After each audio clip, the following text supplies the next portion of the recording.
Welcome to the show Gold Squadron Gays. It's the podcast where two Star Wars loving gays talk about and review their favorite Star Wars content while also being gay as hell. I'm your host, Bradley Brower. I'm your other host, Charles Rogers, and Children of Dune is a good book. I'm bringing this up for a reason. I promise, Bradley, I'm not doing a random non sequitur this week. The book Children of Dune, which I was reading this morning, does have relevance to this episode. I will be reading a quote from it at a later time. Hey. Trust me. You saw Dune Part 2, right? I did. Okay, so you kind of understand the complicated relationship between Star Wars and Dune?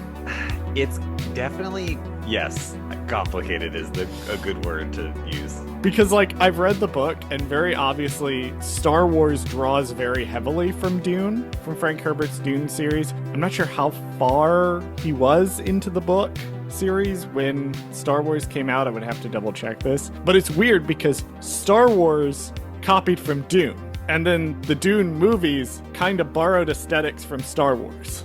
Right. It's like everything's cyclical, like nothing can reference anything anymore because it's all referencing itself. It's all referencing itself. Yeah. It's one giant homogenous thing at this point. That's why it's so funny to read things like The Locked Tomb, because I think we've gotten in our brains an idea of what space fantasy is like at this point, and it's all kind of slowly becoming each other in the mainstream. We're not going to talk about the Star Trek movies, the J.J. Abrams Star Trek movies, but I could tell, even when watching those movies in the 2000s, that what J.J. Abrams really wanted to make was a Star Wars movie. For sure. They're his auditions to make Star Wars movies. And I love that for him, because he did get to make 2 Star Wars movies.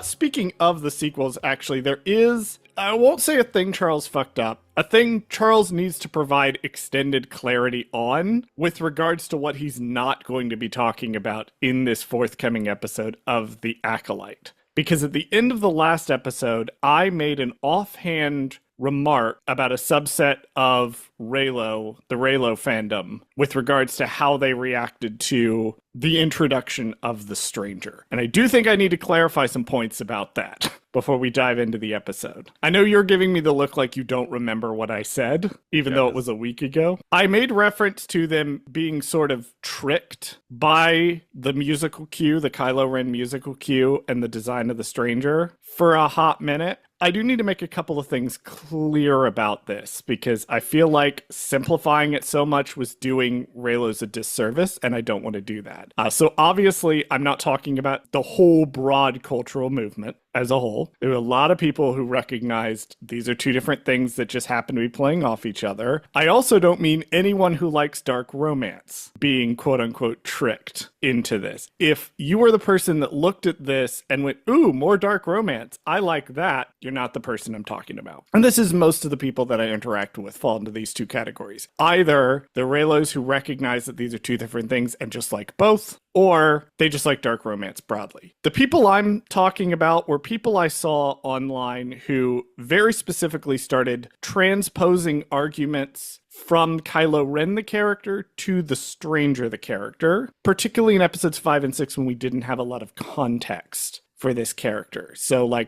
making redemption arguments when there's absolutely no indication that the character even wants to be redeemed. People saying we should listen to what he has to say. He kind of has a point, without realizing that the point he's making is conservative right-wing talking points, and not engaging with that critically in any way. And particularly after this episode, people who have a bad habit of demonizing Leia Organa and Han Solo within the context of the sequel story, turning that on Vernestra and Sol. And use it. You can be critical of those characters, but it's a particular type of the way people were talking about it. Obviously, I want to clarify that's sort of the arena where I was talking about, which is a small subset of Reylos. Now, I'm not really going to bring up Reylo in this episode. I've got one note that sort of draws a parallel, but I'm going to kind of avoid it. Part of the reason that I brought up Reylo in the last episode is because, and Reylo specifically, not just any ship that falls into this category, is because this show wants to engage with Reylo specifically. It plays Kylo Ren's theme. It's in the design of the Stranger and particularly Osha's outfit in this episode and setting it on Octo. Well, it's not Octo. Sorry, setting it on an island that looks like Octo. It wants to badly be in conversation with this cultural phenomenon because also that's what Reylo is. It's not really a ship so much as it's this massive cultural phenomenon with a huge effect on media. And this show does want to be in conversation with that. I don't really feel like I know enough about the intricacies of the ship to know exactly what this show is doing, but I do see that there's a lot of people who draw on parallels between the two. That's why I'm not really going to get into it, except for the one thing I'm going to point out with Osha. Smarter people than me, who are better than me, have drawn these comparisons in really great, interesting ways. So, to recap, no, I don't think all Reylos were tricked into supporting fascism with this character. No, I don't think anyone who likes dork romance is supporting this character. It is a very, very small group of people who engaged in what I consider some toxic behaviors who have also dropped off. I love Reylos. I love y'all. I'm not really going to address it in this episode because I don't even feel like I can really talk about it. That was my extended point. So this is the part where you ask me what we're talking about today. Yes, what are we talking about today, Bradley? Which episode did I write literally so many fucking notes on? If this is another 2-hour episode, I'm going to kill someone. You're going to kill someone. It's going to be 2 hours. Listen, motherfucker, look at me right now. We're going to have this conversation. We're going to have this conversation on the air. Just be prepared for 2-hour episodes all the way down. It's this one, and then it's this one, Brindok Part 2, and then the finale. I guess, yeah, that's the rest of the show. This is going to be the nice thing about Skeleton Crews. Maybe we can keep episodes under an hour and a half. This week we're talking about the Acolyte, Episode 6, Teach Corrupt. On a distant island, unsettling questions about identity and destiny arise. Charles, what's one thing you liked about this episode and one thing you did not? One thing I liked about this episode is the parallels between the Stranger and Master Soul, and how both of them kind of suck in their own ways. We'll sort of get into it a little bit. The Stranger, yes, he is playing into a lot of dark romance tropes, and I do like that about him because I am a sucker for a very attractive, morally ambiguous man. Some of the techniques he's using to seduce Osha are really interesting. Like, as the idea... Leslie Headland and other creators of the show talked about the idea of the seduction of the dark side, of being seduced. We've only really seen it before like this in terms of Palpatine, like grooming Anakin into this perfect apprentice for himself, only to have it all fuck up at the last minute because Anakin had to get himself chopped into pieces. But that's the only time we've really seen something like that before. Generally, when we see someone fall to the dark side, they've already fallen to the dark side, if that makes sense, like Count Dooku, Darth Maul, Asajj Ventress, characters like this tend to have, it already has happened. I really, really like the parallel between Soul gradually becoming distant from May when he starts to realize that it is May, and the Stranger kind of luring Osha in. The one thing I didn't like is that this is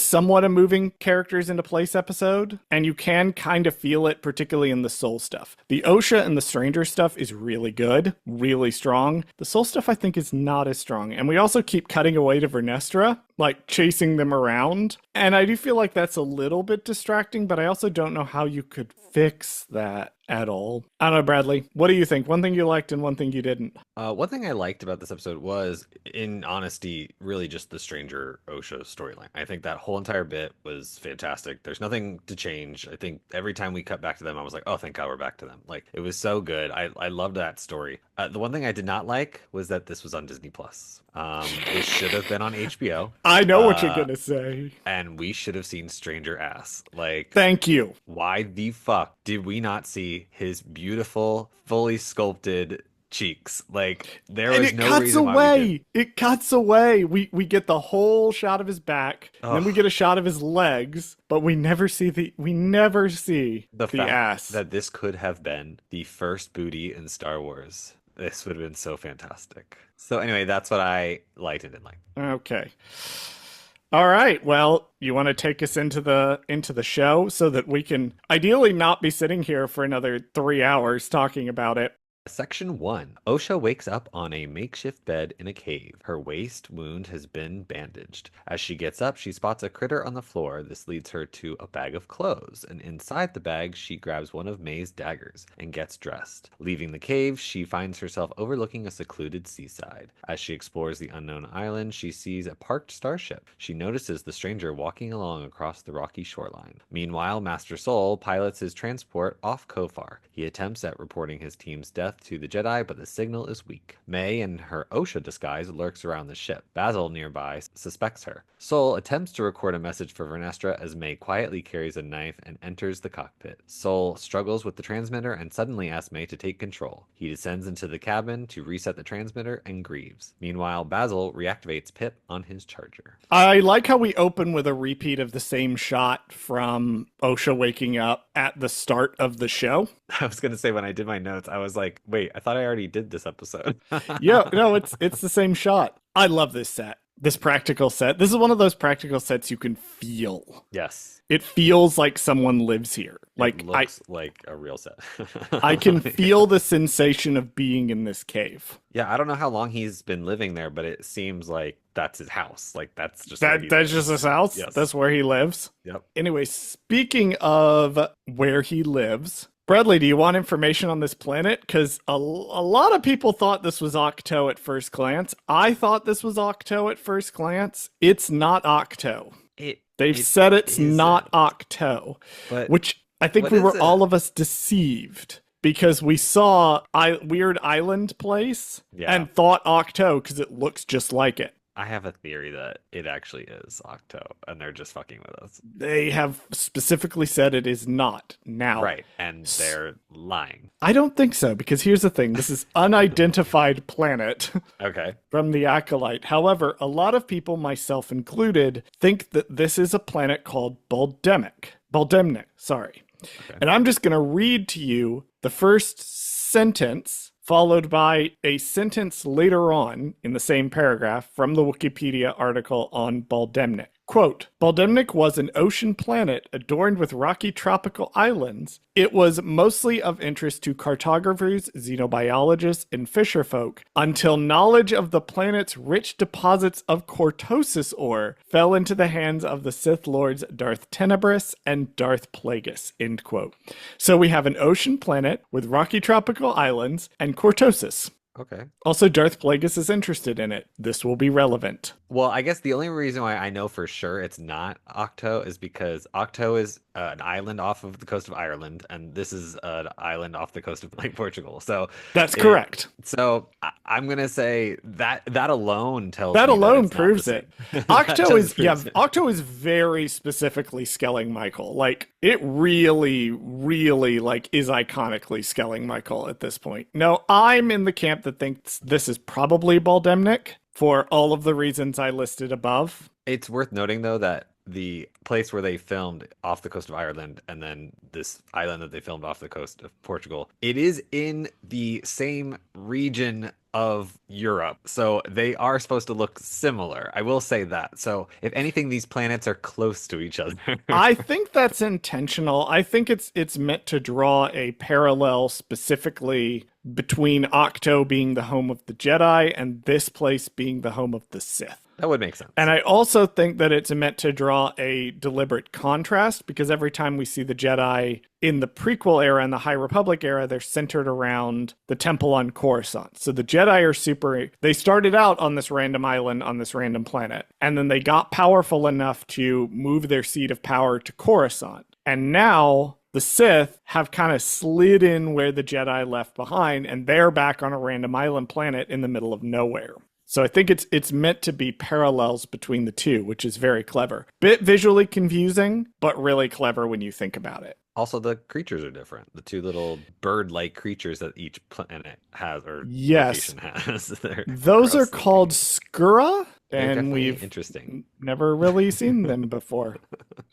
Quoting Wikipedia again, the script for the episode described the creatures as part anteater, part duck, end quote. They definitely look something like that. I also love how they're practical, first of all. Yep. They're just little puppets, which is hilarious because I love when they do little puppet aliens, like tiny little baby ones. Like those are funny because it's just like a little some person is just pressing a button or like moving it with their hand or something. It's so funny how they do that. And I think especially when the little baby one like runs away from her, it just looks so cute.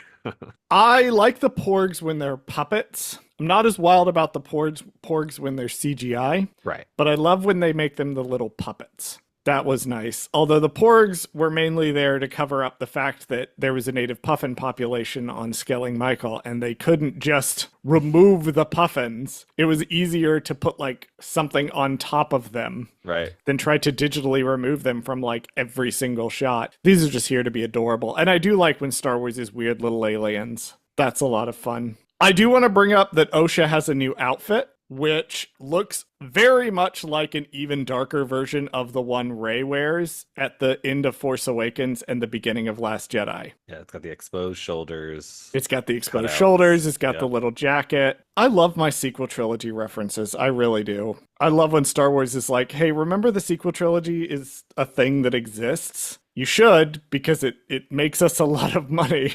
Also, it's worth noting, is this just May's clothes that she's wearing? Like, I'm assuming. I think this is just May's clothes that she's wearing. So she does have another outfit besides assassin outfit. Yes. And Osha's holding May's, Naba said Rey's knife. May's knife, May's knife, yeah. too. Like, she finds one of May's knives. Little daggers. Little dagger things. Then she's sneaking off after the stranger because she's going to stab him. Clearly. Which, this is the enemy's part of the story. We'll get to the lover's part a little bit later. But this is the enemy's part where she's going to stab him, which is a crucial and important part of the enemies to lovers dynamic, is there has to be an enemy in there somewhere in order to shift over. Shifting over to Soul's ship, he manages to make contact with Vernestra's little assistant. Do we want to Sure. talk about Vernestra's little assistant here? Sure, we can this talk is about him now. we were arguing before the episode started for about 5 minutes solidly over whether or not we have seen this man before in the show. Yes, Mock is the name of the character. Or Mog, sorry. Is it Mog. Mog, okay. Mog Adana, who is probably named after producer Koradana. Yeah, I think it's an amalgamation of names. Is played by Harry. Oh, you're gonna have to say the last name. I want to say Trevaldwin. Trevaldwin. Okay, Harry Trevaldwin. See, is- I see that grouping of letters and think Trevelyan from Yeah, it's Dragon Age too- Inquisition, it's but I way think too it's Trevaldwin. So Harry is known for playing a few different roles. One of them is called The Bubble on Netflix, which was a movie where they were literally filming in the COVID bubble. I thought that was kind of funny. And then he was also in a couple episodes of BBC comedy called The Outlaws, and of course he's been in this. More recently, it was announced that he is going to appear in the new live-action DreamWorks How to Train Your Dragon. So that's what we have to look forward to him coming in. I don't know the character of Tough Nut, but that's who he's playing. I don't know. I've lore only of How to seen Train Your those Dragon movies once. Yeah, I think I've only seen them like one time, so whatever. They were good movies. Yeah, but I just that's- only have watched them once. There you go. Oh shit, he has on his Instagram how to say his last name. Oh, how do you say it? Did I fuck it up? Trevaldwin. Trevaldwin. So I was close. You were close. I was love it. close. He literally has it Trevaldwin. as like a thing, like a story on his Instagram. So that's hilarious. Good for him. Good for him. Good for him. That is actually very helpful. Thank you, That's Harry. very helpful. Love that. What a king. Okay. So that was Harry. That was Harry. He's going to turn up as Mogadana, Vernestra's little, like, assistant secretary I man. guess he's like his secretary or her He's secretary. like screening or whatever. her calls, which I think is hilarious. But is he also somehow screening calls for all Jedi? Like or is Soul deliberately trying to contact? Soul is Vernestra? trying to deliberately contact Master Vernestra. Okay, so then yes, he's essentially her secretary, which is what my headcanon now is, which I love. Yes, he's not her apprentice. I think this was clarified somewhere. He's not her apprentice. Correct. He's a guy who works for her Just works there. because she has staff. Because she's Like, important enough I to just have work staff. Here, guys. I just work here. Soul makes reference to something called Emergency Code Zero. Now, this is the first time we're seeing it in canon, but I was 100% sure I have heard Emergency Code Zero somewhere before. Turns out I was correct. In Legends, it has one appearance in one line from Star Wars Empire at War, the video game. It's an Imperial emergency code that means something slightly different. However, that's a little Legends connection. It's a reference to Star Wars Empire at War and the Imperial Emergency Code, which basically means everybody come fucking help us right now. Okay. I was wondering Yes. like what it was supposed to mean, but yeah. Yeah, in Legends, in the Empire, it means stop what you're doing, come help us. So, in the context of the original game, it's when Kuat, the fucking shipyard that makes the Imperial ships, starts getting attacked by the rebellion. And they send out Emergency Code Zero to be like, if you are doing something else, stop, come assist us. Whatever you're doing is not as important. We get a touching little moment between Soul and who he thinks is Osha, and it's so awkward. I like how she's literally walking up to like basically stab him in the face, and then she's or in the back, and then he's just kind of like, "Oh, Osha, thank God you're here!" Like, da, da, da. And he just doesn't even like register that it's not her, and she's just like going with it. I'm like, why didn't you just attack him in this moment? She very like doesn't know when to pick and choose, like when to actually attack. I think she's trying to choose her moment very carefully because at this point she readies the knife now, so clearly she has completely given up on this kill him without a weapon thing. Yeah. It's Now she just wants to fucking kill him. Right. And then later, she's going to try to get him to basically admit to what happened at Bryndock, which very strikes me as confess your crimes before I murder you. Yeah. So that I could be justified in murdering you. Because May knows what happened at Bryndock. Or at least, May knows more about what happened at Bryndock than Osha. But she needs to get Soul to admit it. She needs him to know why she's killing him. At this point, she just wants to murder him. Frankly, I have complicated feelings about Soul. I like him. I also kind of don't blame her. I don't think she should be murdering people as her response to things, but I also don't blame her for being mad at him and not trusting him. And Lee Jung-jae is such a fucking great actor. The scene where, like, he goes down, basically, and he has this, like, moment where he lets all of his grief and frustration and anger out in a single moment when he's alone, and then he has to compose himself again. And this man is so fucking good at acting. I don't know how he does it. I don't know how he does. There are some actors that I'm just like, I don't know how you do this. Like, you're acting alone. Like, he's not even acting to somebody. He's doing it to himself. Like, the inner turmoil that he's showing, like, clearly Soul is going through it right now. Like, he cannot handle it. And he portrays that so well. He literally just saw everybody get fucking murdered, and then now he's just kind of like, like, I have to get all my emotions out. And, it's so good. I love him as an actor so much. Like, I've had zero interest in Squid Game. Same. None. I've never Zero interest. Saw a billboard with him on it for Squid Game Season 2 and went, oh yeah, he's in that. I should probably watch that. I know. This show made me think, like, shit, am I going to have to watch an entire show? I'm gonna have to watch Squid Game. Like, and I don't do that with anything but Elite. And you know that I only do that because Elite is hot. And so I can handle Elite is full of hot people. Yes. It's funny. I actually have the subtitles on for Elite, but I also have the English dub on. Yes, same. It's really funny to see, for me, how they've translated it when they don't have to worry about matching the actors' timing. And then where they've translated it so someone to say over what the actors are saying. Dubs are really interesting to me because of localization and how they have to make everything work. It's really interesting. But yes, I'm probably going to end up having to watch Squid Game. I know, and I will say that this scene is what convinced me that, okay, maybe I should give Squid Games a chance, just because of just this acting right here. He's so good. He's so good. Do you know who else is good? I was going to say, you know who else is acting so well in this scene right here? Basil. Yes. I need this. I know it can't happen because of what happens later in the episode, but I do need the Basil and Pip's show. I need them to, like, fuck the Mandalorian and Grogu. I need a Basil and Pip movie. I don't even know what it would be about, but I'm with you. I think it would be like one of those old cartoon movies where they made a movie out of a cartoon and there's a whole plot happening, but then there's these two characters that are, in theory, the central focus of the movie that just kind of keep wandering in and out of the plot. They don't change his characters. They're just kind of here to interfere with this plot. I've got it. So, have you ever seen Lion King 1.5? Many, many, many years ago. Okay, so to refresh your memory, Lion King 1.5 is a side story that happens simultaneously with The Lion King, but focuses on the Timon and Pumbaa's story, like while they're not on screen in The Lion King, like the stuff they do on the side. That's literally what the plot of this movie is. It's just the entire season of The Acolyte, but just Basil's point of view and only his point of view the entire time. And what him and Pip are doing the entire time in the show when they're not on screen during the actual show. Yes, I do need that. I need That's it. that. That's what we need. I need that.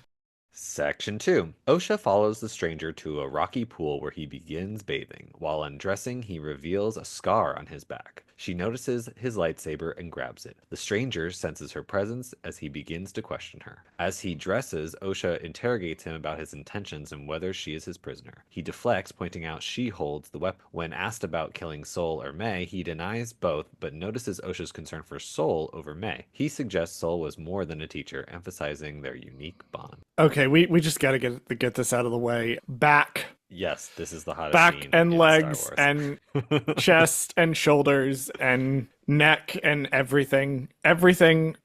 Congratulations, Manny Jacinto, for just looking like that. God damn, like, and he's like, and I know how they're just alluding to the fact that he's naked, but he's naked. He's 100% He's naked. 100% naked. And they allude to it. Well, and what I also liked about like this character and how they clearly chose to do the training for this character is that they clearly prioritized like function over form with him when they did the training for him, because Manny Jacinto is very athletic already. Right. You know, he's a dancer. He's already very in shape. It would have been very easy, I think, for them, knowing that this character was going to appear shirtless and as a thirst trap and be very attractive, that they could have basically said, we need you to get huge. Like, we need you to balloon.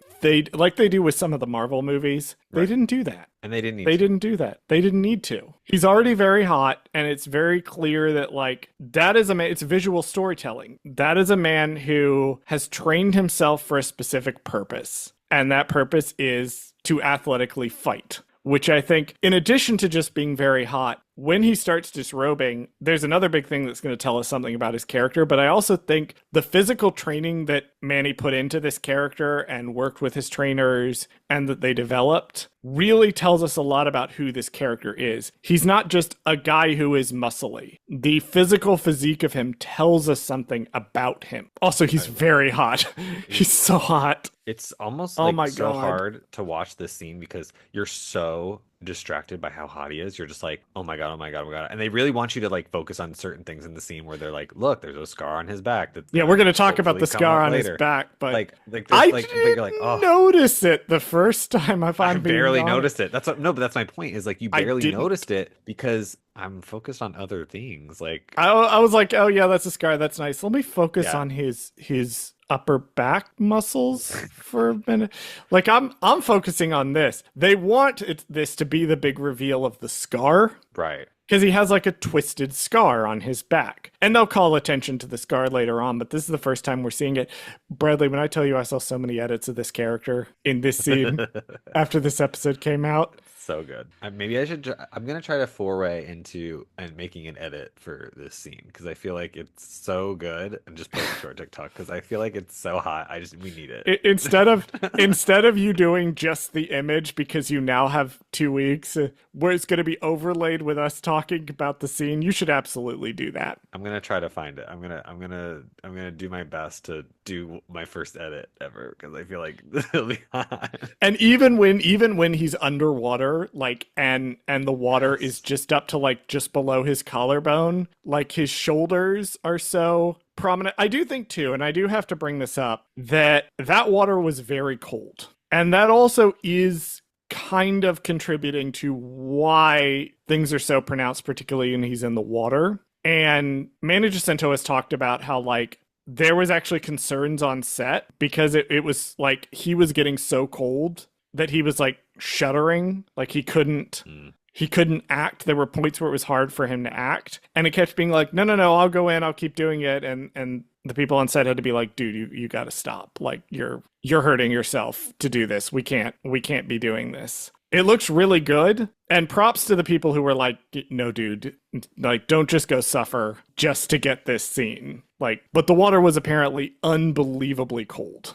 Well, I wish we could have seen how cold it was, but apparently they wanted to put this on Disney Plus. Yes, this is a Disney Plus show. Oh, Lord. Oh, God. I just got what you said. You're a horrible person. Jesus. No, you know if this has been on HBO Max, we would have fucking seen everything. Oh, But we would have look, seen and all of it. here's my controversial take. Here's my controversial take, right? I kind of like the tease. I kind of like not seeing everything. I do It to a lets my point. imagination run wild. I do to a point, but I still feel like we should have seen at least his butt. Okay, that one I will give you. Because here's the main thing. This is why I don't understand why they didn't do it. Because in Thor: Love and Thunder, we see Chris Hemsworth ass in that movie. What's the difference between Marvel and Disney? You know what I mean? Like, what's the difference? Like, Star Wars, Between Disney, Marvel and Marvel. Lucasfilm? Yeah, like why? I Why don't, wouldn't we I see the don't ass? know. I don't know. And here's the thing. The point of the scene is that he's exposed. The point of the Yes, scene is that he knows she's following him. right. And he is disrobing, disarming himself because one, he's trying to get her in the mindset that he's being vulnerable, like because he's literally vulnerable. He has no clothes on and he has no lightsaber. But then also, he knows that Jedi won't attack the unarmed. So as long as he's unarmed, she won't attack him. It's honestly the best move he could have made in this situation to disarm her by him taking all of his armor off, so to speak. Right. Exactly. And so now he's unarmed. Now she can't attack him. And he does bring this up when he's talking in the back half of this scene because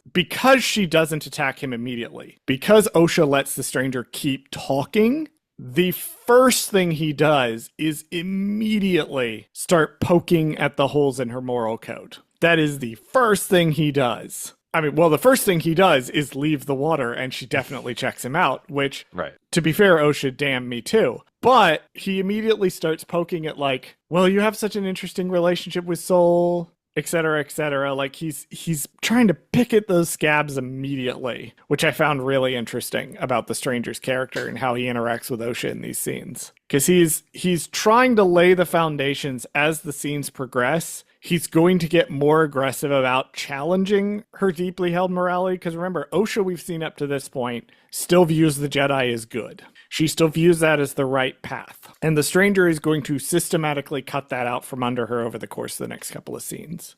Section 3. Above Kofar, Sol's transport docks with its hyperspace ring. In the cockpit, Sol hugs May, thanking Osha for saving him. He claims the stranger corrupted her sister and vows to inform the Jedi High Council of everything. As a Jedi contacts the ship via holoprojector, a sudden power failure interrupts the transmission. Sol asks May to take a look at the ship. Back at the Jedi Temple, a senator warns Vernestra that Senator Rayencourt has rallied enough support for an external review of the Jedi Order. Her conversation is interrupted as Mog reveals that they have received a distress call from Master Sol, reporting the loss of his entire team, and contact with Sol has been lost. Vernestra orders a rescue mission to Kofar. Listeners, I want to talk about how stupid I am for a minute. I did make several references to the sequence in which Sol hugs May thinking that it's Osha in the previous section. And from listening to that egregious error in the scene order, you might think that like I watched the show 2 days ago and my notes just didn't accurately reflect. I watched this episode 30 minutes before we started recording.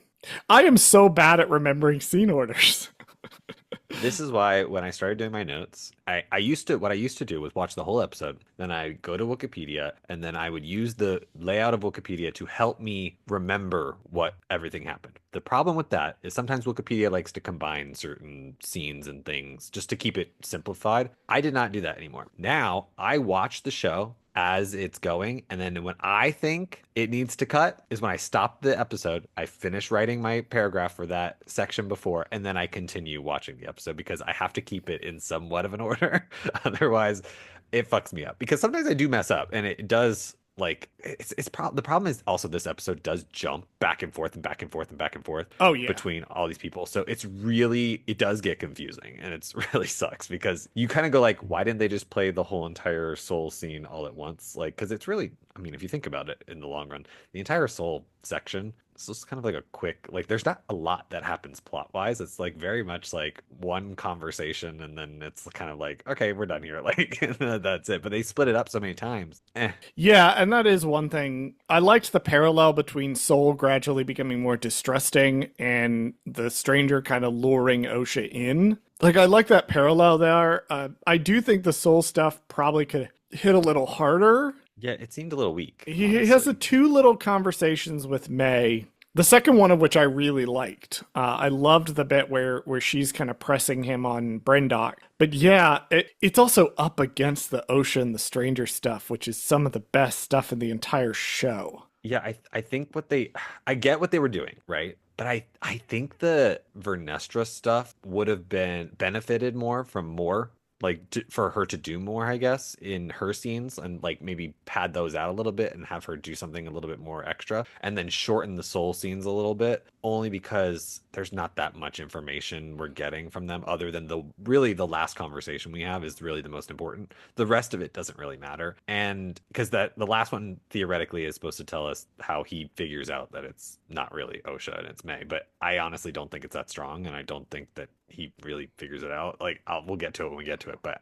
Yeah, one of the strongest parts of the whole Soul thing is when he's breaking down. right. When he's having that moment to where he's just alone with his own emotions. I do want to ask though, it was a little weird to me that there were no Legos for the Acolyte because I was watching this again and looking at the ship that Soul has and I'm like, where's my Lego set of this ship? Not Oh, even I in the guess flippant yeah. way of like, oh, where is my Lego? Because I totally would have. There was no Legos for this I didn't show. realize that they Even didn't have that. Andor had one. It had one, but Andor had one. Yeah, it's And worth Andor, noting you that can. Andor doesn't have a lot of merch either, but like this had Well, none. Andor was made for a very different purpose, and Right. Andor was made because they were going after awards bait. Andor was made to be critically acclaimed. Right? It was made to show Star Wars was serious, that Star Wars could tackle serious topics. It excelled at that, but it also didn't have as much merchandise. And Right. it did because it wasn't appealing to kids. The merchandise that is sold that are toys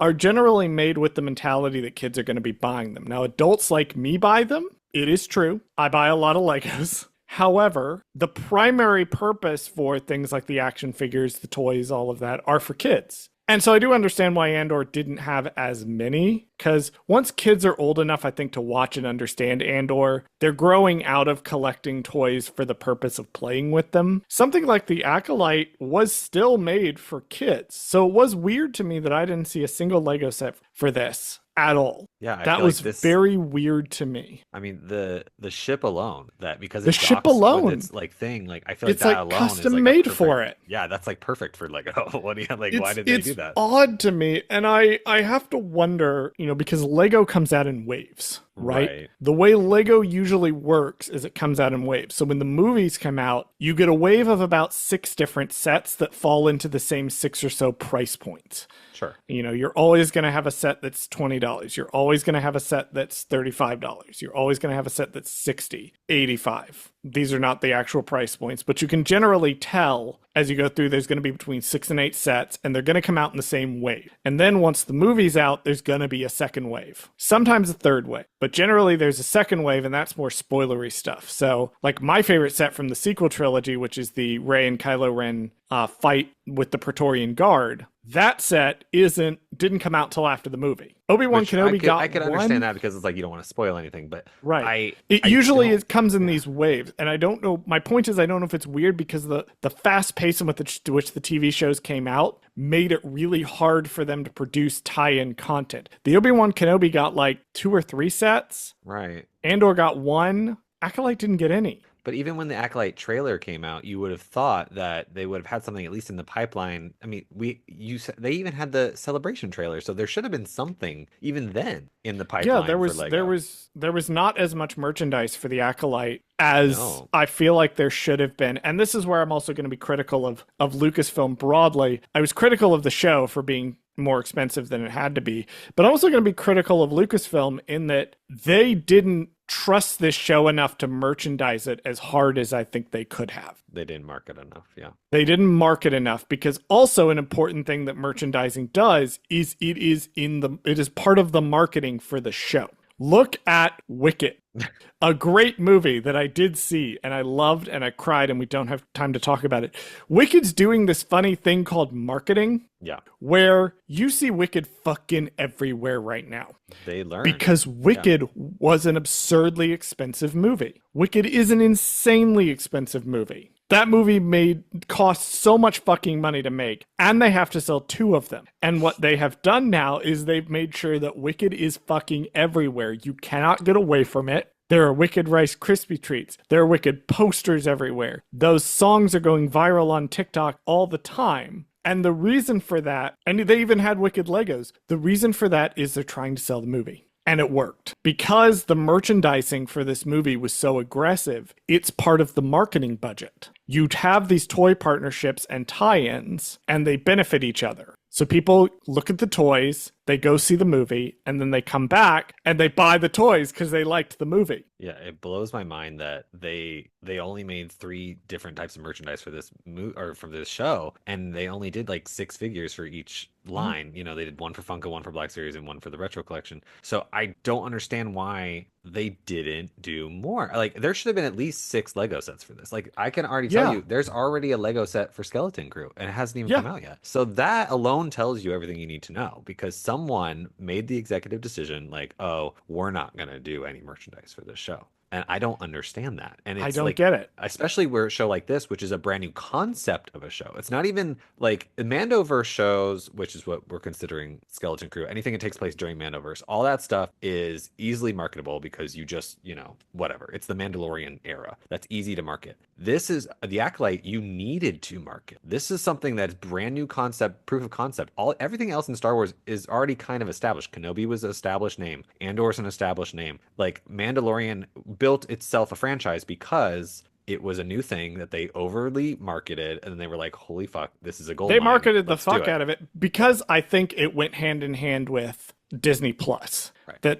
That may be part of the reason The Mandalorian got as much marketing as it did. They also fucked up the marketing for The Mandalorian. I don't know if you remember this. But there was no merchandise for Baby Yoda, and I understand why. Correct. I get why. Because toy leaks are one of the clearest ways to get leaks for a thing before it comes out. It will be in the form of the toys. So they have to be really careful. And they said, we are just not gonna do any Baby Yoda anything. Mandalorian comes out, and they also, I think, were banking on, like, The Rise of Skywalker was coming out at the same time. So they wanted people to be like, oh, I'm gonna buy The Rise of Skywalker stuff for my kids for Christmas. I don't think anybody anticipated how much of a cultural smash hit Baby Yoda was going to be. And so come Christmas, there's no official Baby Yoda merch. Now there's too much official Baby Yoda merch.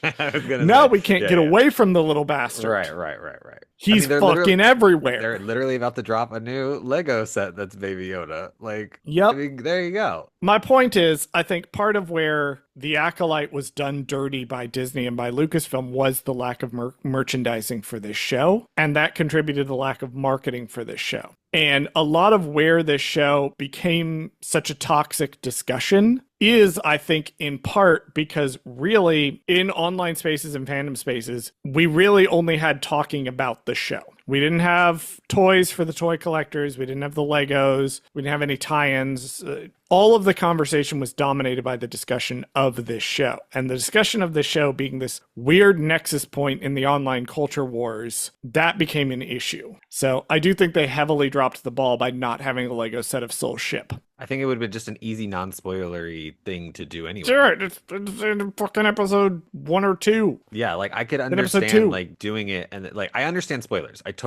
Don't get me wrong, I totally understand that. But the fact that they didn't make this one as a basic, just like whatever, you know, one that just a generic staple to your collection, I feel like this is just something you could do without being spoilery. It would have been fine. You could have included all the Jedi in it, and there wouldn't be any spoilers because they would just be the individual characters, and, like, there's no, because at some point in the show all the characters appear on this ship, so it doesn't matter. Like, there's no spoiler for, like, Indara dying in the first episode. There's no spoiler for, like, you could have minifigs for all of the Jedi characters because they're all on the ship at some point, so it doesn't matter, like, spoiler wise, even in the because they're in the flashback. So I don't know, they dropped the ball, but we got to move on because we can't talk about toys too long. We cannot. We have to talk about Soul wanting to turn himself into the High Council. Yeah, a little too late. Soul. Little too late, Sol. 2 years too late. I do find it interesting that he does still think this is OSHA in this moment, and so he is like, I'm going to turn myself into the High Council, et cetera, and he's about to fucking tell her. He's about to tell who he thinks is OSHA, and the lights all go out. And of course, this is yet another moment where Soul was about to tell OSHA, air quotes, something, and then something happens where he doesn't tell her. I think the difference between this one and previous ones is that this one it wouldn't have mattered. It's too late because this is May. Yeah. He's lost OSHA. OSHA is now alone on the island with the stranger who is going to keep seducing her to the dark side, and there's nothing Soul can do to make that right. He has left this wound to fester for too long. Now it has become infected. He cannot reach it. He waited too long to do this, and so all the best intentions in the world for him have now stopped mattering. I do think it's funny how he still thinks it's OSHA, and he's like, can you go take a look at that? And May's kind of like, the ship. Yeah. Why me? Because OSHA's a mech. She's a mechanic. Right. So and obviously he's going to May send not OSHA. Know that at all? Like, or does she like realize like, oh shit? Now no, she doesn't. She has to fake it. I love it. Because OSHA's a mechanic, but May is not. Jumping over to the Vernestra scene, we get a mention of a Senator Rayencourt who's pushing for an external review. Now, this is one of those things that, like, clearly was supposed to set up later seasons of the show, that they've got this senator who's very ambitious, who wants to do an external review of the Jedi. And that is complicated for a number of reasons. There's a lot of anti-Jedi fans online who are like, yes, do an external review of the Jedi, especially after the way he talks about them in episode 8. They're like, yeah, fuck the Jedi. Somebody needs to be monitoring them. Somebody needs to be going in and doing a external review. But then there was also people that are like, oh, well, the Jedi shouldn't be accountable to the Senate of all people. Like, the Senate's mired in bureaucracy. They're corrupt. They're just going to make the Jedi more political. It's a complicated conversation. There is no right answer here. And Vernestra is having to play the politics, stuck playing the politics of walking this line for how to handle this. Keep the Jedi operating with one hand and deal with these outside factors that want to come in and control the Jedi with the other. Because it is about control. It is about the Jedi's ability to self-determine while they are being agents of the Senate. Like, the question is, should the Jedi be more beholden to the Senate, or should the Jedi be an independent entity? Can the Jedi be an independent entity at this era? I love I agree with whatever you're saying, and I don't have anything to add to it face that Bradley pulls in the call. There's one more thing I want to talk about in this scene, is that Mog seems confused as to how Vernestra knows where Soul is, and she says she sent him there. This is the moment I realized she didn't actually tell anybody that she sent him there. Oh shit. She's like, I forgot. We know she didn't tell the High Council. Right. But she didn't tell anybody else. But she didn't tell anybody else. She didn't even tell her own staff. Oh no. Vernestra. Which, to defend Vernestra, again, because this is the Vernestra Defense Podcast, I do see why she did that. Because she was banking on Soul to succeed. And if he had succeeded, then it wouldn't have mattered. Because again, it's playing into that trope of the Maverick Jedi goes off, somebody covers for him, he succeeds, and then everybody gets accolades at the end of the day anyway. That's not what happened. This mission went sideways hard. Section 4. While walking along the beach, Osha questions the stranger who admits he was once a Jedi. Osha warns him that Master Soul will come for her and that he is strong in the Force. The stranger disagrees, claiming that her strength in the Force surpasses Soul's and that she needs proper guidance. He points to his starship and suggests she either swim to it before sundown or wait for the tide to recede if she wants to leave. Meanwhile, May enters the engine room aboard the Jedi transport. She finds Pip charging and is startled by Basil, who grabs her leg in some attempt to attack her. Pip sprays her with grease, causing her to cry out. Frustrated, she resets Pip to factory settings, attaches its head to a droid body, and instructs the reprogrammed droid to inspect the ship's power system. We get some interesting little stranger lore drop here, in that he mentions having once been a Jedi, and she says she doesn't know him. And he's like, well, it was a very long time ago. Which opens a question of how old is the stranger? This brought up so many fucking questions, because not only does he This brought up one of the stupidest fan theories I've ever heard in my entire life. Okay, what's the stupidest fan theory?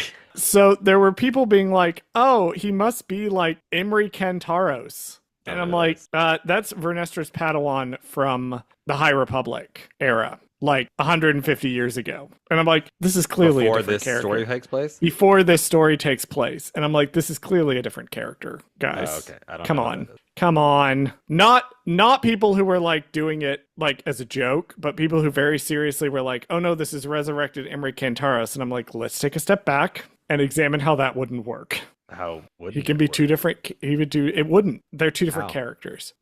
You can't adequately explain it. He says he was a Jedi a very long time ago, so he could be over 150 years old.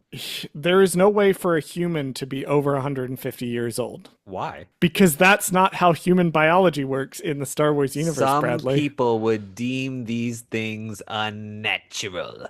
That human is more than 150 years old. It also, the characters don't line up. The I don't care character. if he's the same character. I'm just saying he could Oh, still he be could be. 150 He could be years old. 100 years old. Yeah. That's not stupid. People saying he's actually Emery in disguise. That was the one I was well, like. that's. I mean, whatever. I don't know who that. The characterization of Emery in the High Republic books and the Stranger are two very different people. Got it. Like, they are not the same. However, it does raise the interesting question of how old is the Stranger? Because Right. notably, Vernestra says that she has known Sol since he was a child. Sol doesn't know who the Stranger is. Yeah, he doesn't recognize him at all. So So I don't think he's 150 years old, but he's either very old or he's remarkably well preserved and using the dark side to sustain himself, which Yeah. is a possibility. That's what I That thought is it a would be, distinct possibility. yeah, That he's really old and using the dark side to sustain himself somehow. somehow.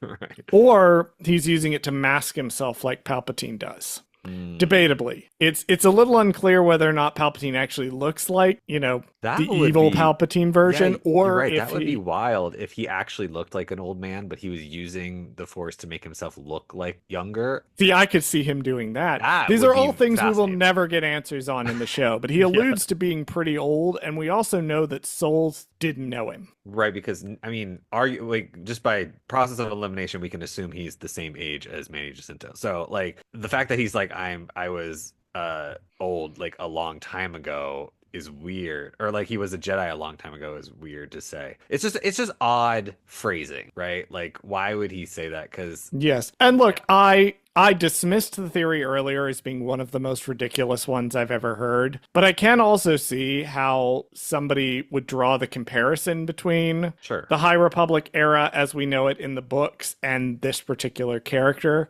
I see the leap in logic. I just think it breaks down the second you remove it from the context of this specific line. I could see him being old, which he seems to imply that he is much older than he looks. Right, because I don't know how old Soul is, but the actor. Yeah, we tend to default to the actor. Yeah, I always default to whatever the actor is, because Manny Jacinto is about 37, 38 years old. So I would argue that in this moment, the stranger is himself about is 40. about that age. Yeah, he's about he's almost 40 or Late 40. 30s, almost Right. 40. So Soul would probably be in his 50s, maybe early 60s. That would make me think that. Yeah, I don't know. It's so hard because we're never going to get answers to this. So We're it's never like, going to get answers to any of these questions. We just have to debate them. ugh, that's why I need Pablo. Pablo, where Pablo, are you? please. Pablo, where are you? When was Well, the no, what Stranger we Born? really need is a continuation of the story. We really need some of these things that they Answers. set up. Because here's my issue, right? They clearly have answers. They're there. Yeah, someone They're has there. them. Yep. It's not a thing of like, I have set up I just listened to all of the Magnus Archives. And there are some elements of the plot of the Magnus Archives that the writer, Jonathan Sims, deliberately left unanswered. Because he wanted to create this situation in this world that did not have 100% clear answers to everything. And partially because he didn't know what those answers were. However, with the Acolyte, part of the issue with some of the unanswered questions in the show is that there were very clearly answers that they were setting up the story to go in a direction of telling, and it's cut short. So we really need to see some sort of continuation of the story in this form to give us more context to what the hell he means when he says that he's old. He's older than he looks, that he was a Jedi a long time ago. Yeah, I guess he could also just be being like annoying about it right now. Like he not necessarily like he's just saying a long time ago, like, oh, that was a long time ago. Like, I just don't like to think about it, kind of thing. Like, it doesn't have to necessarily mean like, Yeah, oh, it that could was over also a mean hundred that years. yeah, he just doesn't want to talk about it because it was a Right. long time ago for him that For he's him, grown right. so much in the time. I don't know. It's interesting to debate because he every time OSHA tries to ask him something about himself, he deflects it and turns it back on her. I think the interesting thing about the stranger in these sequences and the way he's trying to seduce OSHA to the dark side, and notice the very long pause between seduce OSHA and to the dark side, is that he really wants her to turn inwards in a way that the Jedi never wanted her to do. He wants her to think about herself. He says things like, oh, it's your power. You're strong in the Force. He wants her to be self focused, which is an interesting thing with regards to his ideology and the ideology of the Sith. It's very selfish. It's very think about yourself. Osha was always told, don't think about yourself. All her life, through growing up in her witch coven, she was told, don't think about what you want. Think about the good of the coven. Mother Anastasia was the only person who was considering what Osha wants. She was the only person who was like, here's what she wants. Even Sol was like, we're going to train her as a Jedi, but he never really thought about if that was the best thing for her. And the stranger is coming in and saying, no, no, no, think about it's your power. It's not the Jedi's power. Think about yourself. Think about what you want. You can also leave anytime you want. Just throwing that out Yeah, there. here's my ship. Go for it. Well, he's also making it an active choice for her to continue to follow him by pointing out, you can leave. You can take my ship and go. He is backing her into a situation to where it is her choice to stay. It is no longer she is there because she's like tagging along with the Jedi. She's not there because somebody convinced her to. He's saying, there's the door, there's me. You can pick which one you want. And in that moment, he has enough faith that he's undermined her belief in everything she believes to follow him instead of going to the obvious escape route to the ship, either because she wants to kill him or because she's kind of interested in what he has to say. I don't know, Bradley, what do you think? I think I'm too distracted by his arms to care what he's saying to her. No. He does still have the arms. I do find it funny though how he's literally like, well, I think he tells her she could take the ship, but he's like, you're gonna have to swim out to the ship because I've precariously placed it on an island surrounded by water. So even if you wanted to go steal it, it would be kind of difficult. He's like, or you could just wait tomorrow and when the tide goes out. And he's like, but either way, you're gonna have to come back to the cave to get some dinner, so you might as well just wait. Yep. You might as well. You might as well hear me out. You might as well just listen to what I have to say. Why not? Unfortunately, Osha is not Basil. Basil does find May in the sort of engine room thing, and his first reaction is to immediately start throwing hands. My favorite part is where he throws hands like without he literally stands still and he kind of like punches the air and like spins around like he's a kind of like trying to hit her, but he's like staying in one place and he's not getting close to her. And then he finally does charge at her and tries to like grab her leg, and it's so like It's so funny. so It's funny. so hilariously One of the funny. funniest things I've ever seen in Star Wars. It's so hilariously funny. I love Basil. He's the best part of the show. He really is. And then of course, even Pip joins the fight. Even Pip joins the fight and then gets fucking murdered. For real this time. For real. Pip is real this time. actually dead. May does reset Pip back to the factory settings, which does wipe everything up to this point, thus actually killing Pip. Well, then I guess this is not really Pip anymore. This is Nope. From this Pip point on, 2.0. it's the same droid, but it's reset. Everything that made Pip Pip is gone. Because the thing about Star Wars is that when you memory wipe a droid, they kind of have to build their personality back up from the ground up. That's why R2-D2 is the way he is. He hasn't been memory wiped in a really long time because Anakin won't do it. This is a whole thing in the Clone Wars. And C-3PO gets memory wiped regularly. regularly. Which is why R2 starts backing up parts of his memories in himself so that later on, when he has to get factory reset in order to read the Sith dagger, R2 has all of his memories and can give him back to them. It's worth noting that when C-3PO gets factory reset, his eyes also glow red, and then Yep. Pip's eyes are, well, eyes, I say, but the two indicators, which I guess are his eyes in some capacity, are glowing red when he gets factory reset. So I just find that interesting that that's just the default color is red when the droids get reset, and then they're blue when they're like, they have personality, I guess, or like white when they have like their own normal personality. Section 5.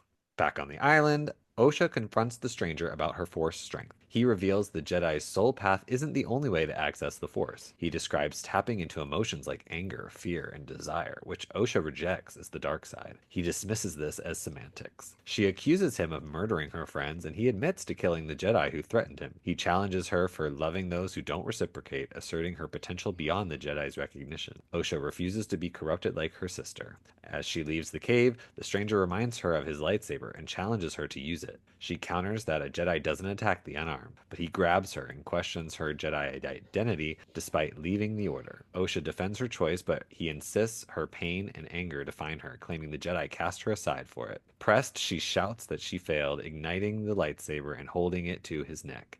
The stranger claims to understand her feelings, sharing that he lost everything too. After a tense moment, Osha lowers the saber. There's a lot that I could say about the cave scene.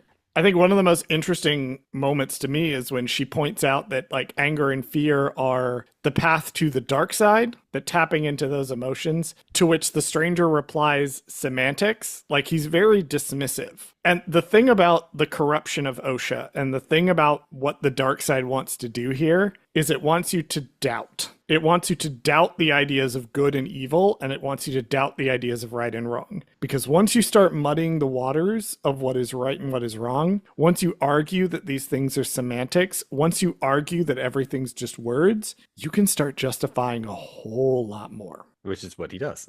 Which is what he does. He literally does not care. He's like, well, yeah, the light side, the dark side, that's just verbiage that we use, like, in the Order. Like, it doesn't mean anything. The Force is the Force. Like, you're just saying words to justify what they've taught you.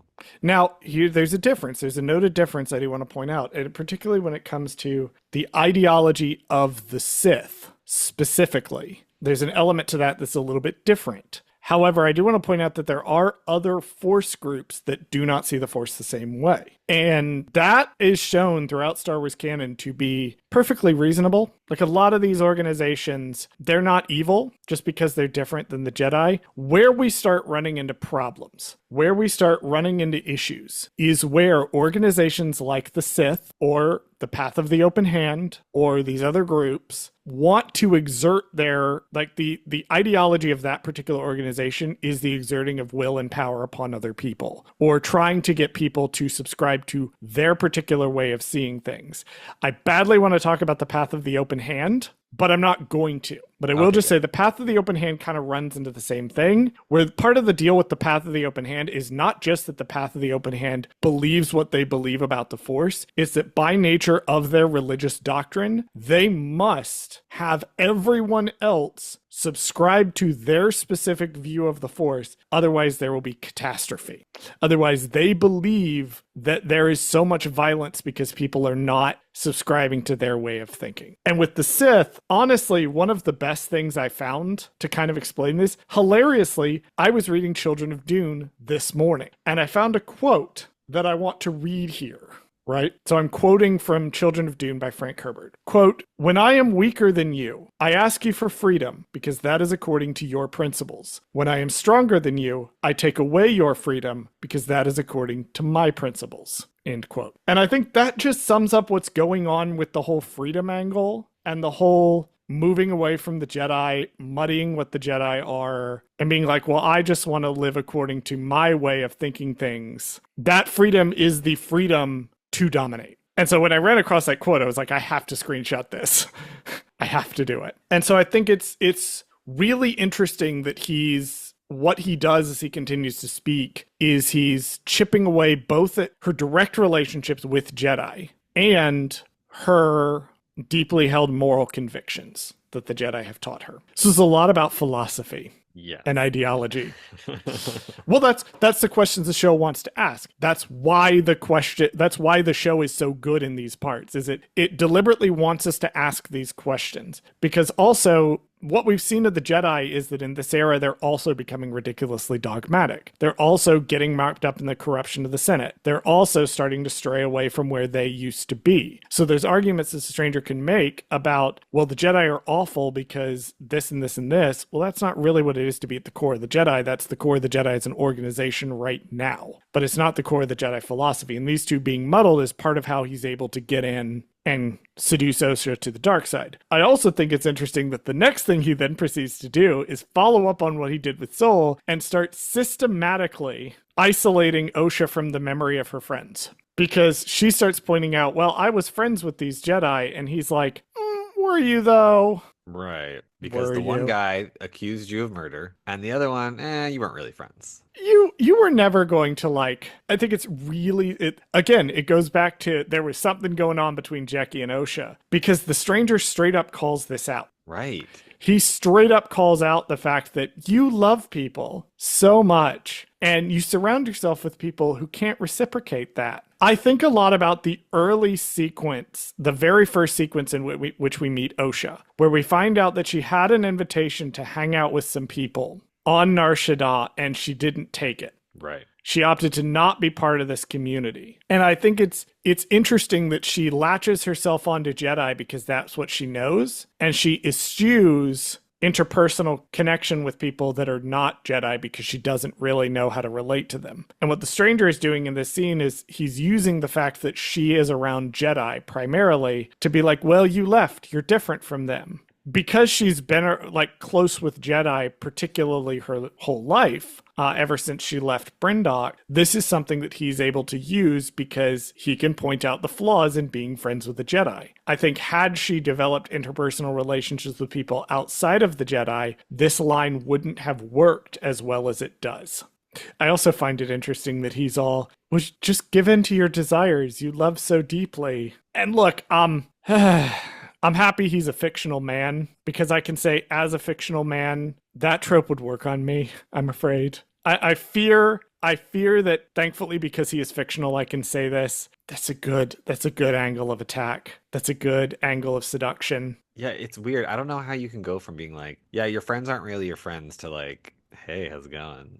Like, and it works. And it works. And it works. It works. I think Osha had done a lot of the work for him ahead of this point. I think by refusing to confront herself, refusing to move on past the Jedi, priming herself for this conversation, it's not even necessarily that the stranger is fully seducing her. I think she wants to be seduced in this way. That he's telling her a lot of things that are validating what she wants to hear, that are challenging these deeply held assumptions, but they're also validating what deep down inside her she's always wanted. Going all the way back to episode 3 in her flashback on Bryndock, she's always wanted to be able to make her own choices. All right, we then have to continue on with the scene to where he switches to like goading her into attacking him, which I have to say is a very Sith thing to do. Very Return of the Jedi, very Rise of Skywalker. Strike me down in all your anger and your journey to the dark side will be complete. Yep. Which, when she attacks him, is kind of the moment where she switches. It's so good. And then, I also want to point this out. And then, after she has, the switch has flipped. After she has given into her anger and attacked him with the lightsaber and screamed about how she failed, which is maybe the first time she ever admitted having these feelings out loud to another human being. Remember how I mentioned he's been deflecting anything about himself and turning it around on her? Right. This is the moment he stops doing that. He brings it up. He's like, now he wants to be vulnerable. Yeah. Now he wants to be like, I'm hurt too. I feel pain too. I'm just like you. Yeah, we're the same. And then he reaches up and like strokes her arm. I do understand. I get it. I get why this works on Osha. I understand it because the stranger has done a masterful job literally seducing her to the dark side. I know this is like the first time we've truly seen actual seduction of a sexual nature versus seduction of power, which is definitely different. Like, it's not, I know they're not being like explicit, like he's not trying to like make out with her or anything like that, but he is being very subtle, like sexually explicit, like just physical touch, to someone who probably has not done that very much, especially since she hasn't been around actual family or anything like that and like gotten any kind of physical connection. It's not even necessarily sexual. It's right. Emotional. So a lot of these dark romance tropes that they're playing into and the ones that they're deliberately writing into the story are very, nobody around you really understands you, but along comes this monster who has killed a lot of people and done horrible things, but you can understand him in a way that no one else could. And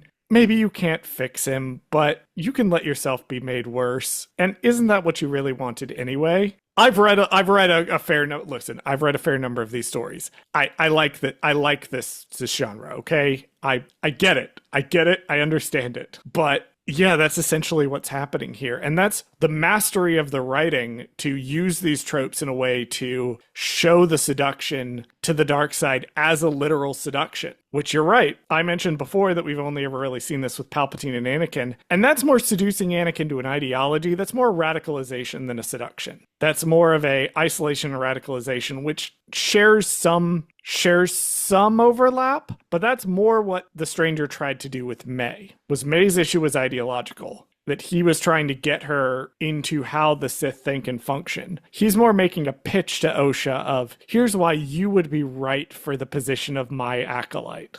It's so good. This show is so good.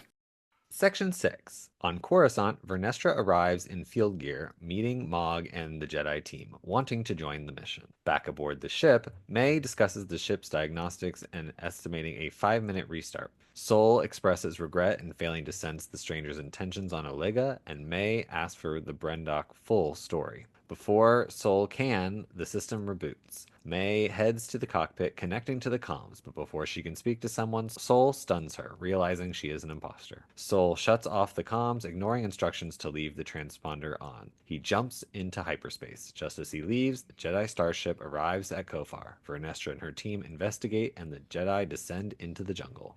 Okay, there is a little nod to, it's not really important to the plot, but it is a nice little nod to the character in the novel. Mog mentions Vernestra having like difficulties in hyperspace, and she kind of tries to explain it's not headaches, like, and then she kind of gives up explaining it. What's actually going on is Vernestra Rowe has visions when she's in hyperspace. She gets force visions specifically when she's in hyperspace. That's more important to the plot of the High Republic books and comics, but it is nice to see it mentioned here. Also, we talked about her first Padawan, Emery Kantaros. Her ship is named the Kantaros, which is a nod to him.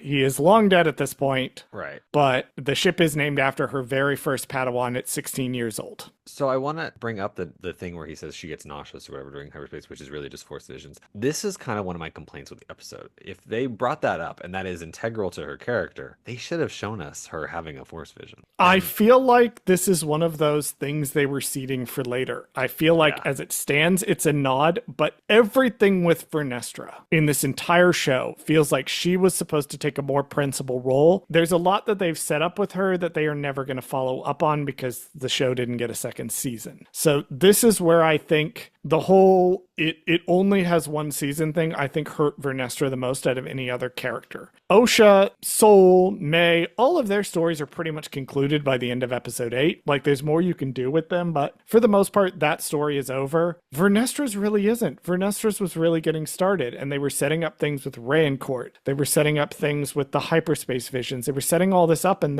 they have not gotten a chance to follow through on it. Yeah, it sucks because I feel like they could have done it here where she could have gotten the force vision to kind of, instead of doing the scene where they're just kind of walking around the dead bodies and stuff like that, I feel like it could have been beneficial for her to get maybe a vision of what actually already happened, kind of like, I don't know if that makes sense, but like something where she sees stuff, or she kind of gets more of an inkling about who the stranger is now, and then she doesn't realize that it's not May who did all this. Like, she realizes it's a third party. So this is one of those things that I brought up in the early episodes of, like, the show either needed to be 6 episodes or 10. This is one of those, if you expanded to 10, you could have had a scene where you could have put much more emphasis on Vernestra, like, slowly starting to realize what's going on, which we do have the one scene with where she kind of starts putting the pieces together. But because the show doesn't really have the time to delve on that, really dig into it, this is left as just kind of a nod to her character in the books. I love this scene between Sol and May, and I particularly love May calling Sol the fuck out. And not even like, she calls him out in a way that I don't think anyone else has effectively called Sol out in the show. When she says, quote, "I think when you really want something, it can cloud your mind. You see what you want to see." She's talking about it in the context of her and the stranger, but that's kind of Sol's whole deal.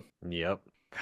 Like, and now whereas this is also a good like scene where she's calling him out and stuff, you're really gonna have to help me how does Soul figure out in this like kind of conversation that she's not OSHA? Because I don't see it. She says some weirdly un-OSHA stuff when she talks about like how the Jedi made quote unquote OSHA her feel. But also I do think that what really cemented it was the pip droid that she has. He the does pip bring droid up that back. she's like, you have such a connection to your droid or whatever. Yeah, and May as OSHA reacts to Pip differently than OSHA would have. I think that having the Pip droid was really what kind of broke through the disguise. That the interactions May as OSHA has with the Pip droid are different than what OSHA would have had with the Pip droid. I think something about the Pip droid clued him in. Regardless, he is clued in, and he's like, nah, you know what? Fuck the Jedi, actually.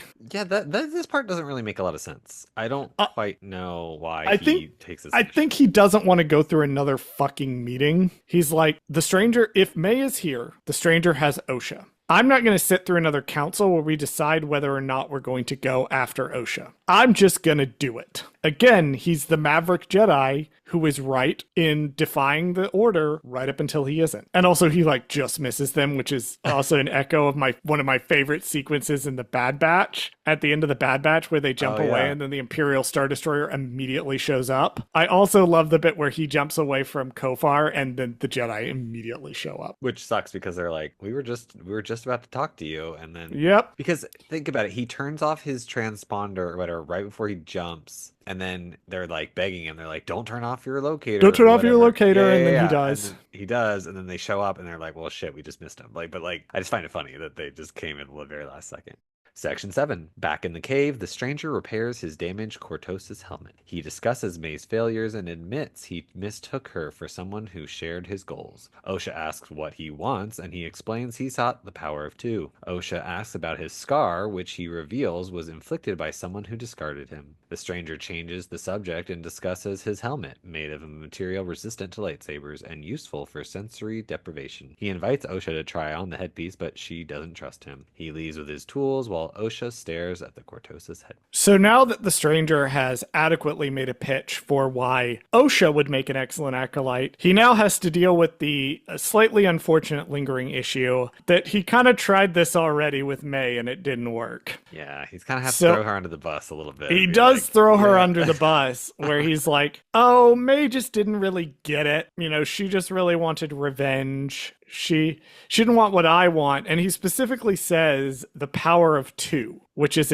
another little clue that he knows more about Brendock than he's letting on, which I found very interesting. Because he's trying to draw the connection between... It's really interesting what he's doing here. He's trying to draw a connection between himself, and the witches of Brendock, because the witches of Brendock in OSHA's mind are in opposition to the Jedi. And he's already spent a bunch of time tearing down her perception of the Jedi. So if she's thinking in very binary thinking, if the Jedi are good, then the witches must be not as good, or I hesitate to say bad, but they were doing something wrong. It's more of a sense of right and wrong than good and evil. Right. If the Jedi are right, then the witches must have been wrong. But if the Jedi are wrong and the witches were right, and the stranger is echoing the witches, then the stranger must be right. I also want to talk about this section. So when this episode came out and people realized that the scar on the stranger's back mirrors a weapon we will see later in the episode, and then the stranger says that he was cast out and thrown away, there were a whole lot of people who, in my mind, were very, very quick to throw the wielder of the light whip, Vernestra Rowe, under the bus. And I just want to say, pause. As of this episode, we only have the stranger's point of view on this. He's the only person that's telling us this story. So yes, he may feel cast away. He may feel like he was betrayed, but he's the only one telling us that he was betrayed. And I don't know if I believe that. Yeah, because usually when someone says something like, oh, they stabbed me in the back kind of thing, like they betrayed me, like it's all relative, right, to whose point of view we're cutting from. Because like maybe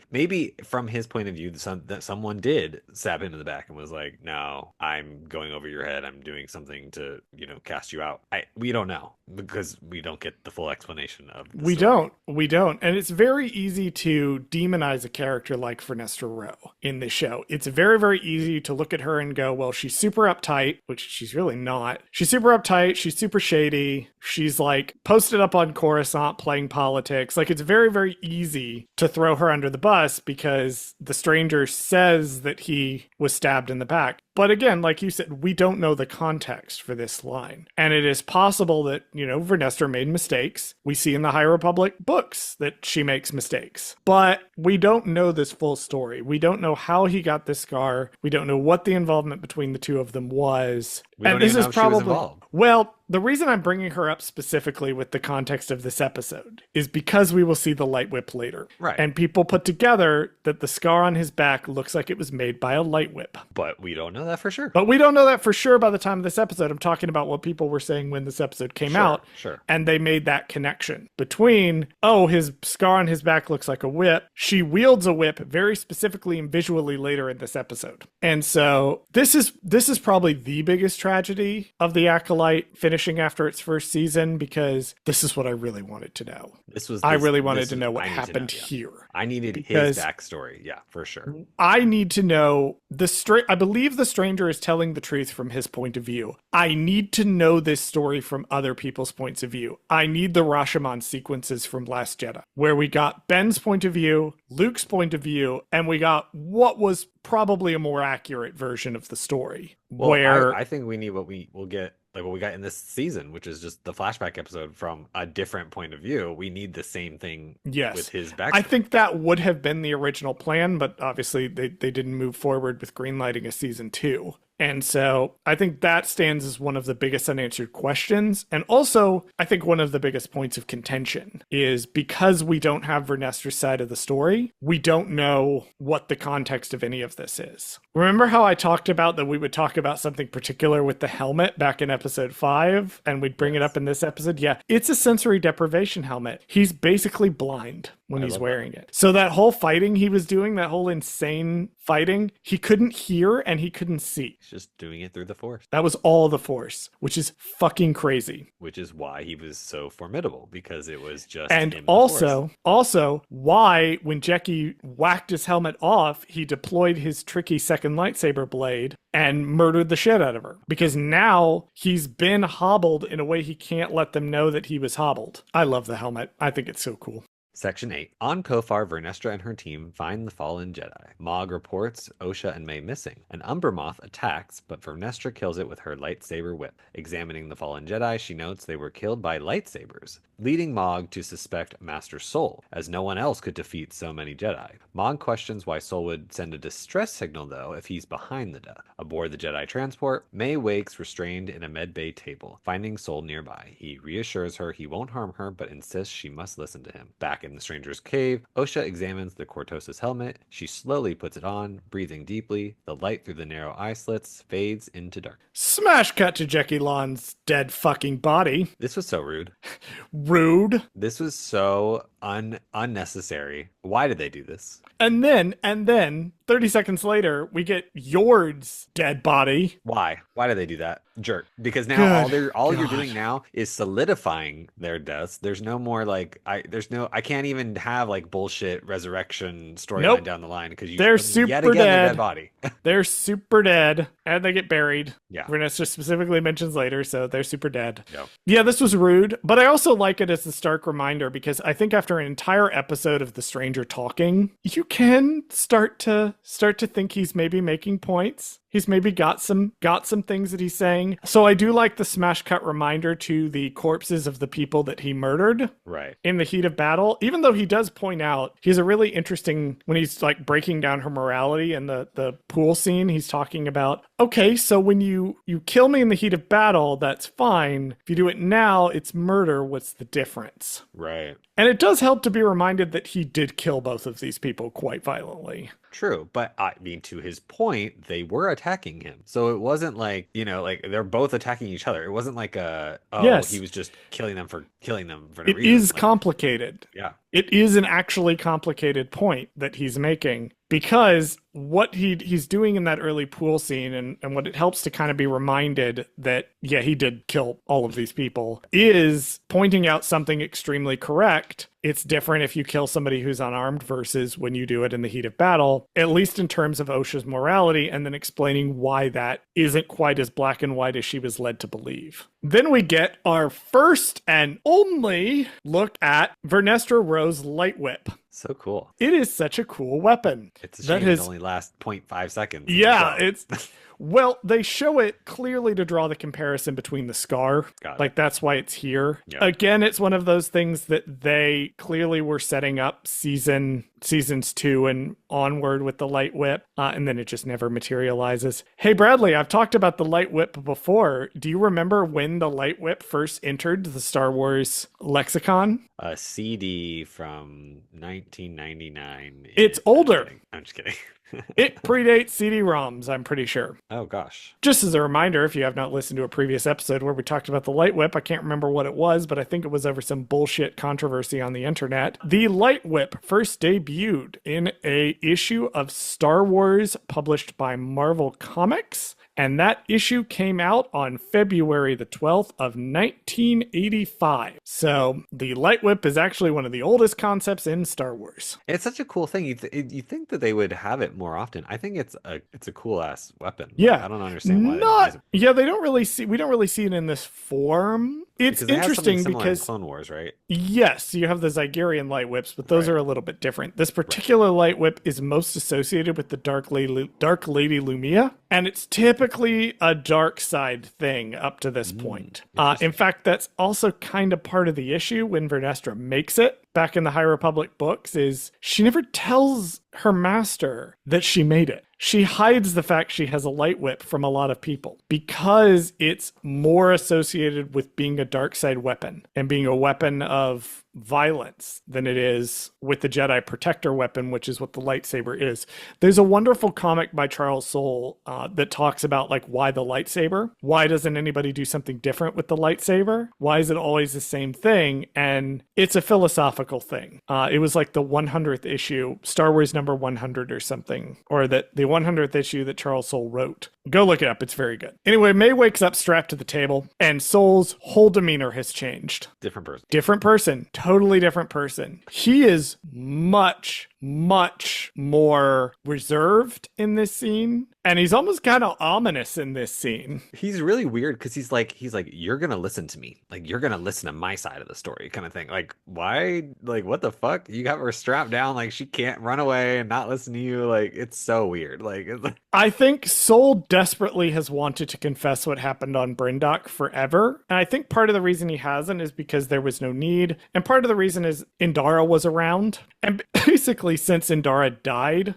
Soule has been wanting to tell Osha what happened, and he's never gotten the chance to. And I think at this point he's become so frustrated that he's going to have catharsis, and May is going to be the person who listens to this story. No matter what damage it does, May is going to be the person to listen. So I think Soule is somebody who desperately needs forgiveness for what he's done. But I think more importantly than forgiveness, he needs someone to understand why he did it. What did he do? We'll find out next week. Finally, I do want to talk about Osha putting the helmet on, this being the culmination of this entire episode. I think it's very fascinating how throughout this entire episode, the stranger just lays out the path for her to follow. And Osha actively makes choice after choice after choice to walk further and further down it. So when she puts on the helmet, it's an active choice that she made. And I think that's sort of the whole point of this episode, is that she's actively making the choices to walk down this path. And I think that's what makes this episode so good, is that Osha retains her agency throughout all of it. Yes, the stranger is seducing her to the dark side. Yes, he is manipulating her. Yes, he is going through all the motions, but she actively continues to make choices to engage with it. She kind of wants to, and she gives into that. She makes the choice to give into that when she puts the helmet on. I love this episode so much. It's so well written. Well, would you like to know who the writer and director of this episode was? I would love to know who the writer and director of this episode was. Well, this episode was directed by Hanelle M. Culpepper and was written by Leslie Headland and Jocelyn Bowe. Leslie Headland, we have already discussed at length. Hanel M. Culpepper, who's the director of this episode, has directed, looks like a lot of TV episodes. Directed episodes of Star Trek shows, including Star Trek Picard and Star Trek Discovery. Directed episodes of Lucifer, Gotham. Directed one episode of How to Get Away with Murder. Let's see which one. Some random episode in season 3. Just a big TV director. There's a lot of TV directing credits on her IMDb. Jocelyn Bio, who is the co-writer of this episode, is also a producer on The Acolyte, a consulting producer on The Acolyte. Most notably has written one episode of Russian Doll, which was previously created by Leslie Headland. Actually, no, I lied. She's also an actress and has acted in an episode of Russian Doll as well. Oh, that's cool. So that's who wrote and directed this episode. All right, Bradley, what are we doing next week? So my final thoughts are... Oh, fuck, we forgot final thoughts. God, I can never remember the problem with doing these 2 fucking hour episodes is that I forget how the ending works. What are your final thoughts on this episode, Bradley, before we move on to pluggables and what we're doing next week? I thought this was a really good episode.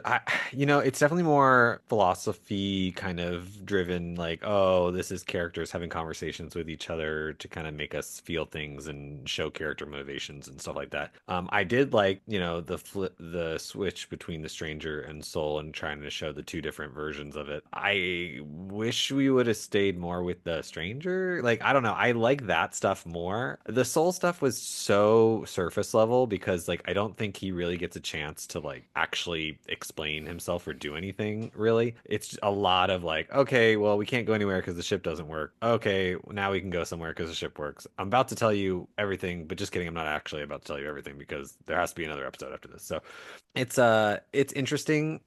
I also find it interesting how the way they set this episode up and then the next episode is how, like, Soul's like, okay, May, I'm about to tell you everything, or I'm about to confess my sins. And then with Osha, she's putting on the sensory deprivation helmet to kind of like be like, okay, I need to connect with the Force. The next episode, they're doing the flashback again, but from a different perspective. So I find it interesting that, like, both those 2 things, like, connect to us seeing the flashback or, like, them revealing the information in real time. But we don't have to see a dumb explanation of Soul, like, sitting there being like, well, then we went to the camp and then we did this and then we get to just see it, which is nice. I don't know. I thought this episode was great. The sexy scenes really did kind of, like, improve the scenes or the episode in a whole. I think it actually does. The whole seduction stuff is so great. I can't believe they haven't done this before because this is, like, of course, evil man, draws you in. Like, that's, of course, evil sexy man. That's what we love. We love a good, like, of course he's hot and right? Evil and tragic. I love that. My final thought on the episode is that the stranger may be the most interesting character that Star Wars has created since the Disney acquisition. I agree. I think that he is by far, and in such a short period of time, one of the most interesting people that they have. And I think he's doing a lot of what previous dark side adherent characters could only do surface level. I think what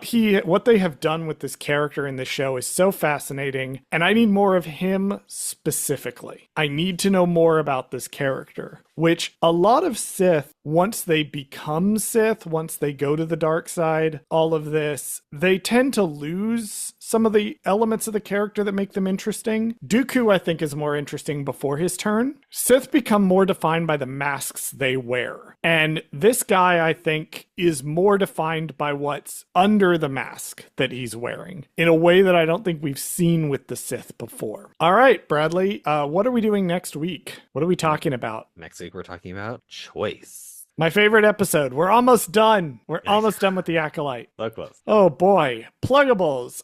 Fuck you, Bradley. You know what? I'm just gonna do my own pluggables from now on because clearly I need to be held responsible for. You need to be held so motherfuckers. Okay, Bradley. We recorded So to give you an idea of our timeline, we recorded episode 5 a week ago. We recorded Skeleton Crew, which is the episode you listened to last week, in the middle. In episode 5, I didn't have anything new to plug for Bradley. The day we recorded episode 5, it was either episode 5 or the Skeleton Crew 0. The day that episode, oh no, it was episode 5 because we recorded it, and then the day it came out, Bradley's ass on Instagram sent me that Married to Medicine season 11 dropped the day that our episode came out. And I was like, God damn it, are you serious? We could have promoted the episode, the new season of Married to Medicine, which Bradley worked on, the day it premiered. And in Bradley's defense, now Bradley, you said you didn't know when it was premiering. Right. So here's the problem with Bravo and other shows like this, and just reality shows in general. You never know when they're going to drop them because, I mean, they hold on to them for years sometimes. I don't know why they do that. Netflix is the worst offender of this, where they'll film something a year in advance and they will not release it for a whole ass year and then drop it a year later. Like, it's crazy how they do that. This is a different situation. I'm attributing this to, one, I didn't know, obviously. 2, I wasn't really paying attention to the release schedule. So like normally I can just kind of keep tabs on it and I'll know eventually. I also wasn't like begging my boss being like, hey, do you know anything about when this is coming out? Like, because she can tell me months in advance when it's coming out. Like she would tell me that information. If it's decided, like if they have a hard, like, yes, we know the exact release date, she'll tell me. But I just didn't pay attention to it. And then I also attribute it to, for most of season 11, I was in Hawaii. So I was doing some other project while this was going on. I did work on both of them simultaneously because when I got back, I wrapped season 11 of Married to Medicine. So I did work on it. I just didn't work on the whole season. So I wasn't like super involved this time around. So I wasn't like as connected to it as I normally am, because normally I spend like 3 or 4 months filming Married to Medicine. This time I only spent like a month and a half doing Married to Medicine, so I wasn't like super crazy with it. I was mostly I just did like the beginning, I set them up, and then I did like the finale. Really, those are kind of like the only 2 things, and I did like one of the cast trips. But other than that, I was like really not that connected to this season, so I wasn't like, oh yeah, it took you by surprise. Yeah, I did. Yeah, I've been giving Bradley so much shit for missing this release date, but also one of these days we're gonna do an episode, I think, about what we do that's not this show. And one interesting thing to note about like how Bradley works is that because these shows are filmed in like there's seasons of recording to where there's a bunch of stuff being done at once, and then he has long periods like we're in right now, which is how we can do these 2-hour episodes where there's not really anything going on. And so oftentimes it turns into a balancing act to where Bradley's doing 3 different shows in a row or sometimes overlapping with each other, and then months go by where nothing happens. So anyway, Married to Medicine season 11 is now airing. Bradley worked on part of it, and you can watch it on Bravo? Is it Bravo? Peacock. I'm sure Peacock Bravo comes and Peacock. Like next day or a week later, depending, I guess, on what your services are and what you pay for. So but yeah, that's the new thing. There's a new season of Married to Medicine. Bradley has also worked on such shows as Queen's Court and The Circle on Netflix. I am on the High Republic TTRPG podcast For Light and Dice, in which we are desperately trying to throw one of the characters at Markion Rowe. So we're going to see how well that goes. I do think Markion Rowe could be fixed by kissing a man on the mouth, but we're going to see how that goes in the show if that does ever happen.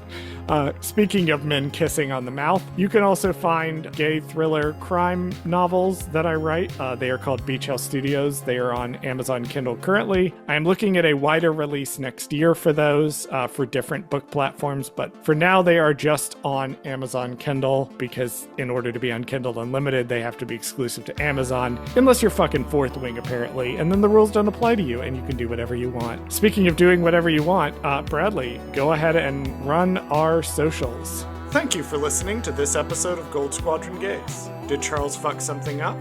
Email us at goldsquadrongaze@gmail.com to let us know. And you can find us on TikTok and Instagram at Gold Squadron Gaze. You can also find us on YouTube at our Gold Squadron Gaze YouTube channel, where we post full episodes of this show. Finally, if you liked the show, don't forget to rate us and give us a review on your favorite podcast platform. That allows other people to find our show. As always, thank you for listening to Gold Squadron Gaze, and we'll see you next week. Okay, you're on a different side of TikTok than me. This episode's already been full of shit we have to cut out. We need to move on.